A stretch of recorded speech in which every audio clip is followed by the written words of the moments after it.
शिक्षण हे प्रत्येक मुलाच्या प्रगतीचं मुख्य साधन आहे, पण अनेकदा कौटुंबिक परिस्थितीमुळे यामध्ये अडथळे येतात. आपल्या समाजात अशी अनेक कुटुंब आहेत जिथे घटस्फोट, मृत्यू किंवा परित्यागामुळे मुलं केवळ एकाच पालकासोबत, फक्त आई किंवा वडिलांसोबत राहत असतात. अशा एकल पालकावर घर खर्च आणि मुलांच्या शिक्षणाचा दुहेरी भार पडतो आणि हाच आर्थिक भार कमी करण्यासाठी आणि विद्यार्थ्यांचं शिक्षण खंडित होऊ नये म्हणून महाराष्ट्र शासनाच्या समाज कल्याण विभागानं एकल पालक विद्यार्थी योजना सुरू केली आहे. ही योजना इयत्ता पहिलीपासून ते थेट पदव्युत्तर म्हणजे पोस्ट ग्रॅज्युएशन पदवीपर्यंतच्या विद्यार्थ्यांना आर्थिक मदत मिळवून देते. नमस्कार, मी इंदिरा आणि तुम्ही पाहताय टॉप न्यूज मराठी.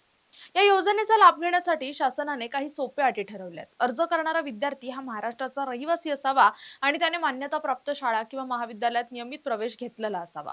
उच्च शिक्षणासाठी मागील वर्षात 50% जास्त गुण असणं आवश्यक आहे. पालकांच्या बाबतीत त्यांचं वार्षिक उत्पन्न 2.5 लाख रुपयांपेक्षा कमी, ग्रामीण भागातील 3 लाखांपर्यंत असावं आणि ते विधवा, विधूर, घटस्फोटित किंवा परित्यक्त असावेत. जर विद्यार्थी इतर कोणतीही सरकारी शिष्यवृत्ती घेत असेल तर त्याला काही अपवाद वगळता या योजनेचा लाभ घेता येत नाही.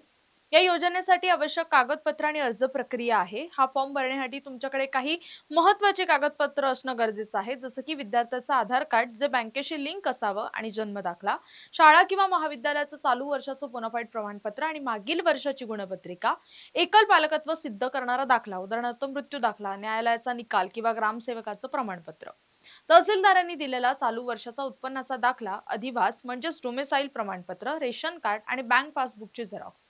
हा अर्ज करण्याची पद्धत अत्यंत सोपी आणि पारदर्शक आहे. पात्र विद्यार्थी महाराष्ट्र शासनाच्या अधिकृत mahadbt.maharashtra.gov.in या पोर्टलवर जाऊन न्यू ॲप्लिकंट रजिस्ट्रेशन द्वारे स्वतःची नोंदणी करू शकतात.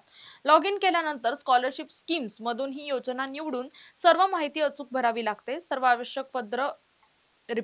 सर्व आवश्यक कागदपत्र 200 KB पेक्षा कमी साईज मध्ये स्कॅन करून अपलोड करावीत आणि फॉर्म सबमिट करून त्याची प्रिंट आपल्या शाळा किंवा महाविद्यालयाच्या नोडल ऑफिसरकडे जमा करावीत. ज्यांना ऑनलाईन अर्ज करणं शक्य नाहीये ते थेट जिल्हा समाज कल्याण कार्यालय किंवा तहसील कार्यालयात जाऊन ऑफलाईन अर्ज करू शकतात.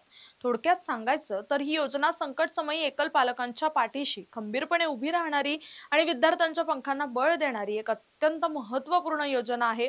अशाच ताज्या आणि नवनवीन सरकारी योजनांसाठी पाहत राहा टॉप न्यूज मराठी. आपला महाराष्ट्र, आपली बातमी. तुमची car, electric panel, data server आगीपासून सुरक्षित आहे का? नाही? मग आजच बसवा F protect temperature activated fire suppression device.